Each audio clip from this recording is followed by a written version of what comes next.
2022 women's university question ಪೇಪರಲ್ಲಿ 15 marks question ನೋಡೋಣ. From the following particulars in respect of 3 houses owned by Shri Anil Kumar, compute his income from house property for the assessment year 2022-23. So ಇಲ್ಲಿ 3 house ಪ್ರಾಪರ್ಟಿದು details ಕೊಟ್ಟಿದ್ದಾರೆ. Municipal value, actual rent, local taxes paid, repairs to house, fire insurance, interest on loan for construction for the current year.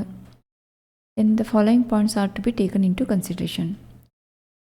ಇಲ್ಲಿ ಬೇರೆ informations ಎಲ್ಲ ಕೊಟ್ಟಿದ್ದಾರೆ. The first house is self occupied. ಇದು first house ಏನಿದೆ ಇದು self occupied ಇದೆ. Second house was let out for residence. So ಇದು LOP ಅಂತ, ಇನ್ಕಮ್ ಫ್ರಮ್ ಹೌಸ್ ಪ್ರಾಪರ್ಟಿದಲ್ಲಿ ನಾವು ಇದನ್ನು ಕಂಪ್ಯೂಟ್ ಮಾಡ್ಕೋಬೋದು. Then third house was let out for business purpose. So business purpose let out ಮಾಡಿದರೂ ಕೂಡ ಇದನ್ನು ಇನ್ಕಮ್ ಫ್ರಮ್ ಹೌಸ್ ಪ್ರಾಪರ್ಟಿಯಲ್ಲಿ ನಾವು ಇದನ್ನು ತಗೋಬೇಕಾಗುತ್ತೆ. Then house property let out for business remained vacant for 2 months.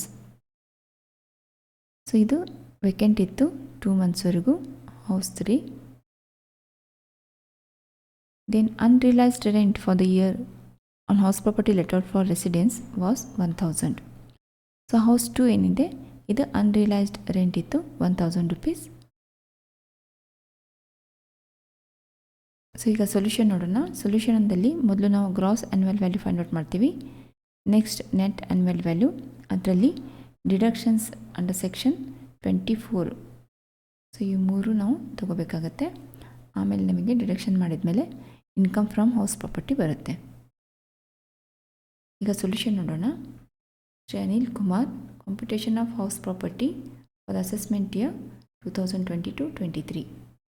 ಇಲ್ಲಿ 3 ಹೌಸ್ ಪ್ರಾಪರ್ಟಿದು ಸಪ್ರೇಟ್ ಕಾಲಮ್ ಹಾಕಿದ್ದೀನಿ. ಮೊದಲಿಗೆ gross annual value find out ಮಾಡಬೇಕು. ಇಲ್ಲಿ ಹೌಸ್ 1 SOP ಇರೋದ್ರಿಂದ ಇಲ್ಲಿ ಗ್ರಾಸ್ ಆ್ಯನ್ಯುವಲ್ ವ್ಯಾಲ್ಯೂ ಏನೂ ಬರೋದಿಲ್ಲ. ಆಮೇಲೆ ನೆಟ್ ಆ್ಯನ್ಯುವಲ್ ವ್ಯಾಲ್ಯೂ ಕೂಡ ಇಲ್ಲಿ ಯಾವಾಗಲೂ ನಿಲ್ಲಿರುತ್ತೆ. ಯಾಕಂದರೆ ಇದು ಇಲ್ಲಿಂದ SOP ಇರೋದ್ರಿಂದ ಸೆಲ್ಫ್ ಅಕ್ಯುಪೈಡ್ ಅಂದರೆ ಓನ್ ಯೂಸ್ ಮಾಡೋದ್ರಿಂದ ಇಲ್ಲಿ ರೆಂಟ್ ಏನೂ ಬರೋದಿಲ್ಲ. ಹಾಗಾಗಿ ನೆಟ್ ಆ್ಯನ್ಯುವಲ್ ವ್ಯಾಲ್ಯೂ ಏನಿದೆ ಇದು ಯಾವಾಗಲೂ ನಿಲ್ಲಿರುತ್ತೆ. ಈಗ ಹೌಸ್ 2ದು gross annual value find out ಮಾಡಬೇಕು.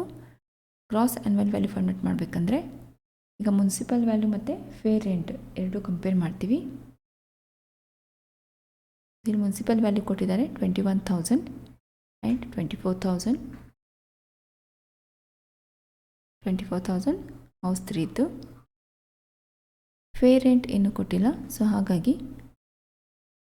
ಇದೇ ಅಮೌಂಟನ್ನು ಫೈನಲ್ ಆಗಿ ತಗೋತೀವಿ. 21,000 ಇಲ್ಲಿ 24,000.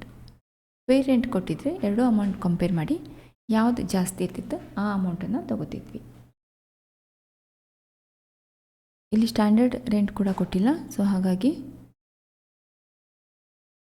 21,000 ಮತ್ತು 24,000 ತಗೋತೀವಿ. ಸ್ಟ್ಯಾಂಡರ್ಡ್ ರೆಂಟ್ ಕೊಟ್ಟಿದ್ರೆ ಎರಡೂ ಅಮೌಂಟ್ ಕಂಪೇರ್ ಮಾಡಿ ಯಾವುದು ಕಡಿಮೆ ಬರ್ತಾಯಿತ್ತು ಆ ಅಮೌಂಟನ್ನು ಇಲ್ಲಿ ತಗೋತಾ ಇದ್ವಿ. ಈಗ ಆ್ಯಕ್ಚುಯಲ್ ರೆಂಟ್ ಏನಿದೆ ಅದನ್ನು ತಗೋಬೇಕು. ಆ್ಯಕ್ಚುಯಲ್ ರೆಂಟ್ ಇಲ್ಲಿ 18,000 ಇದೆ. ಇದರಲ್ಲಿ ಅನ್ರಿಯಲೈಸ್ಡ್ ರೆಂಟ್ 1,000 rupees ಇದನ್ನು ಡಿಡಕ್ಟ್ ಮಾಡ್ತೀವಿ. ಇಲ್ಲಿ ಆ್ಯಕ್ಚುಯಲ್ ರೆಂಟ್ 18,000, 1,000 ಅನ್ರಿಯಲೈಸ್ಡ್ ರೆಂಟ್.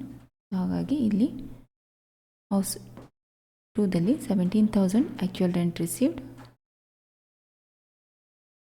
ಹಾಗೆ ಹೌಸ್ 3ದಲ್ಲಿ ಆ್ಯಕ್ಚುಯಲ್ ರೆಂಟ್ ರಿಸೀವ್ಡ್ 30,000. ಇಲ್ಲಿ ಅನ್ರಿಯಲೈಸ್ಡ್ ರೆಂಟ್ ಏನೂ ಇಲ್ಲ. ಸೊ ಹಾಗಾಗಿ ಡೈರೆಕ್ಟಾಗಿ 30,000 ಇಲ್ಲಿ ತಗೋತೀವಿ. ಈಗ ಇವೆರಡು ಅಮೌಂಟ್ ಕಂಪೇರ್ ಮಾಡಿದಾಗ ಯಾವುದು ಜಾಸ್ತಿ ಬರುತ್ತೆ ಅದನ್ನು ಇಲ್ಲಿ ತಗೋತೀವಿ. 21,000 ಇಲ್ಲಿ 30,000. ಈಗ ಇಲ್ಲಿ ವೇಕೆನ್ಸಿ ಪೀರಿಯಡಿದ್ದು ಅಮೌಂಟ್ ಇದ್ದರೆ ಇದನ್ನು ಕೂಡ ಇಲ್ಲಿ ಡಿಡಕ್ಟ್ ಮಾಡ್ತೀವಿ. ಹೌಸ್ 2ದಲ್ಲಿ ವೇಕೆನ್ಸಿ ಪೀರಿಯಡ್ ಏನೂ ಕೊಟ್ಟಿಲ್ಲ. ಹೌಸ್ 3ದಲ್ಲಿ ಇಲ್ಲಿ 2 months ವೇಕೆನ್ಸಿ ಪೀರಿಯಡ್ ಅಂತ ಕೊಟ್ಟಿದ್ದಾರೆ.